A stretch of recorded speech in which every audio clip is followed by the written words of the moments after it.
Françaisdanslemonde.fr, la première plateforme multimédia d'aide à la mobilité internationale. Bienvenue sur notre podcast, je suis Gauthier Seyss et j'ai le plaisir de passer 10 minutes avec Guillaume Rondan, direction le Vietnam.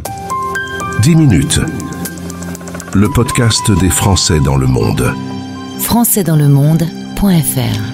On part à 14h en avion depuis Paris pour arriver jusqu'à Ho Chi Minh. Nous voilà au Vietnam avec le rédacteur en chef, le petit journal.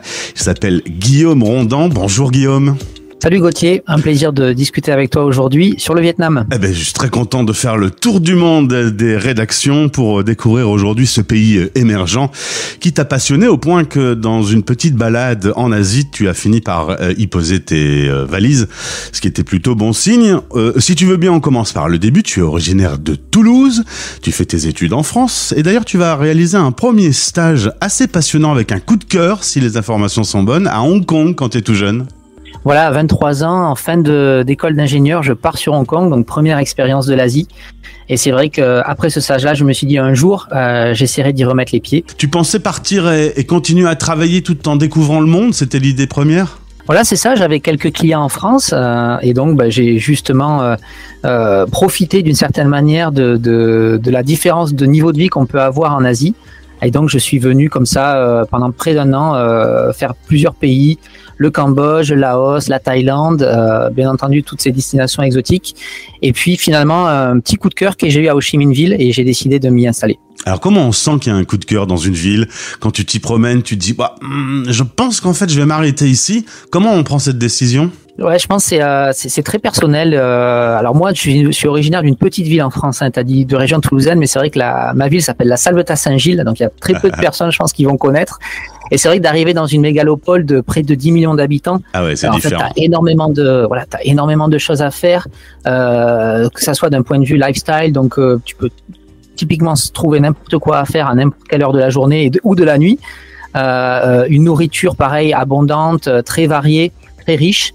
Une activité nocturne bien sûr quand t'es jeune, contente et ensuite quand même voilà, ce qui m'a fait m'y installer, c'était aussi pour moi j'avais trouvé que c'était une activité qui avait une ville qui avait une certaine vie, avec aussi potentiellement des opportunités et puis des choses à développer sur place. Et c'est ça qui m'a fait, d'une certaine manière, comme tu l'as très bien dit, y poser mes valises. Alors tu as dit, on peut trouver un petit marchand de nouilles délicieuses à 1 euro, mais aussi aller sur un rooftop hyper moderne qui domine la ville. Il y a une variété, une pluralité, et puis des opportunités professionnelles aussi. J'ai dit pays émergent. On sent qu'aujourd'hui le Vietnam est en plein développement économique.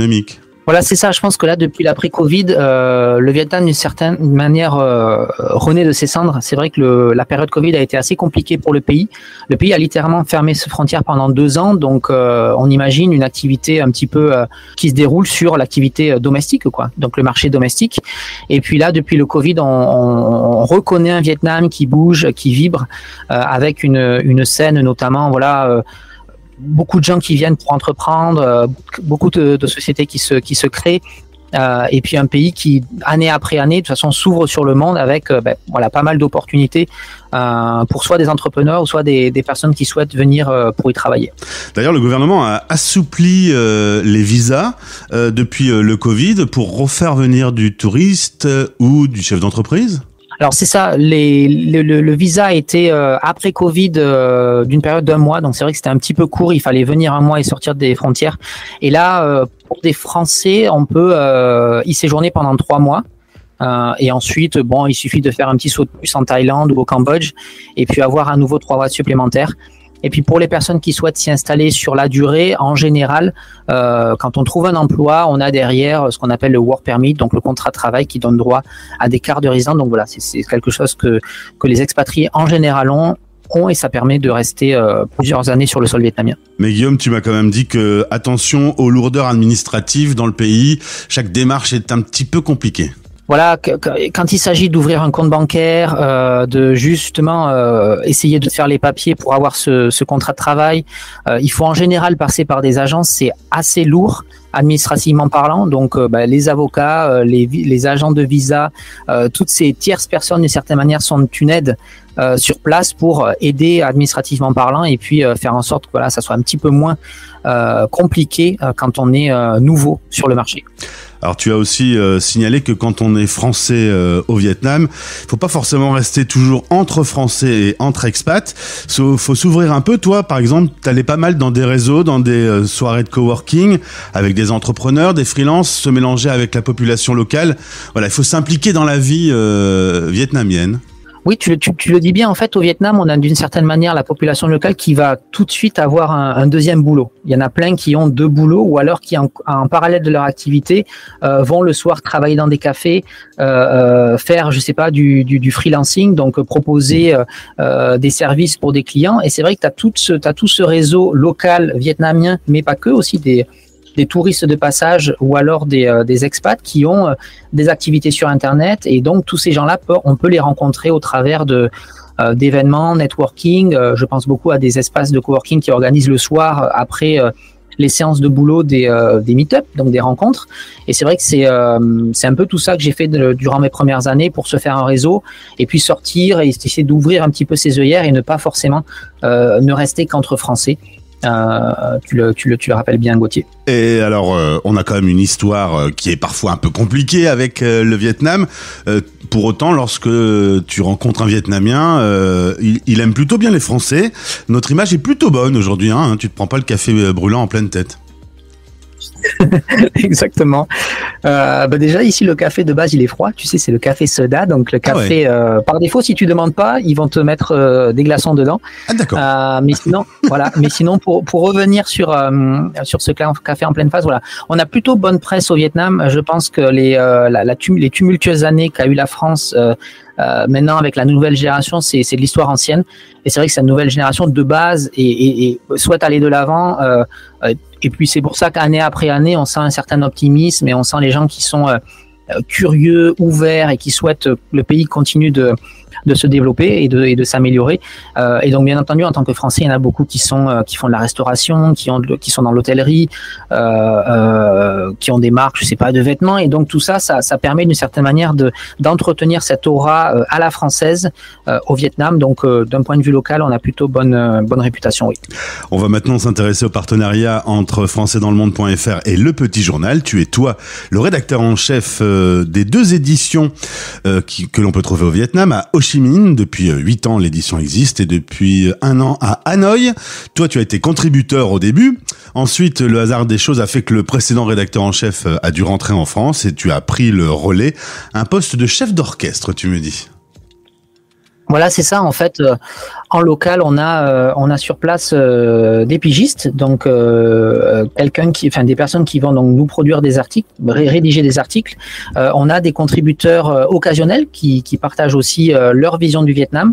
Et puis on a quelques stagiaires qui en général passent quelques mois au sein de notre rédaction. Et puis moi, d'une certaine manière, voilà, je fais le chef d'orchestre. Je jongle entre les partenaires, les sponsors, les clients, et puis aussi toute cette petite équipe. Et puis le but, c'est d'entretenir comme ça une production de contenu régulière pour avoir l'audience francophone qui suit les informations locales, et puis voilà, en apprend un petit peu plus sur ce qu'est le Vietnam, et puis tout ce qui s'entoure. Alors pour préparer cette interview, tu as eu l'occasion d'aller faire un petit tour sur le site et tu as découvert qu'un certain nombre de Français avaient déjà été interviewés, des Français basés au Vietnam. Je pense à Rémé, à Leïla ou plus récemment François, qui créent des ponts entre la France et le Vietnam. Forcément, ce sont des personnes que tu retrouves également en interview dans les pages du Petit Journal Vietnam. Oui, alors beaucoup ont déjà été interviewés. François Bibonne, Leïla aussi, on a eu des articles sur son école à Hanoï. Et puis Rémé, on fait des meet-up sur Ho Chi Minh Ville ensemble. Donc c'est vrai que tous ces noms-là, c'est des gens que tu as déjà interviewés. Donc d'une certaine manière, le noyau français au Vietnam est assez petit, et puis très vite tu peux d'une personne à une autre graviter et puis rencontrer toutes les personnes qui œuvrent et puis qui, comme ces acteurs-là, aide à, d'une certaine manière, promouvoir la francophonie ici au Vietnam. Alors pour les auditeurs qui nous écoutent et qui ne sont pas au Vietnam, évidemment on trouve dans les pages de votre édition des infos sur le quotidien des Français là-bas, mais si on va faire un voyage, on trouve aussi des infos pratiques, utiles sur vos pages ? Oui, alors on a un petit peu tous les sujets, hein. On va parler aux expatriés qui sont aujourd'hui présents, mais on a aussi une grosse partie de notre lectorat qui est à l'étranger. donc un certain noyau qui est actuellement en France. Donc c'est soit des gens qui ont le désir de voyager, de s'expatrier, mais pas que. Ça peut être aussi la diaspora vietnamienne qui est présente à l'étranger et qui suit comme ça régulièrement nos papiers et nos contenus. Eh bien, pour en savoir plus, le lien de cette édition est disponible dans le podcast. Et puis, Guillaume, on se retrouvera, parce que tu tiens à nous parler du développement économique et du dynamisme qui existe aujourd'hui dans ce pays émergent. Donc, ce sera l'objet d'un autre podcast. Merci pour ce témoignage. Quel est le programme type d'une journée pour toi ? Alors, le matin, le café froid, donc justement avec des glaçons. Pour moi, c'est sans sucre. Et puis... serré, voilà. Au Vietnam, c'est café denda. Et puis ensuite, en général, on se met dans un espace de coworking et puis la journée se déroule comme il se faut. Et on finit tôt sa journée. On finit vers quelle heure de travailler pour passer ensuite à la vie privée ? Alors moi, c'est à peu près autour de 5 heures. Voilà, on a des horaires où on essaie de commencer tôt, comme il fait assez chaud, et puis ensuite, voilà, à 5 heures, on ferme l'ordinateur. Et puis on va s'amuser. Place à la vie privée. Merci beaucoup pour ce témoignage. Ça me fait plaisir de faire le tour des rédactions. On découvre à chaque fois des styles de vie et des parcours passionnants. Au plaisir de se retrouver du coup. Merci Gauthier, ça a été un plaisir. À bientôt. Français dans le monde.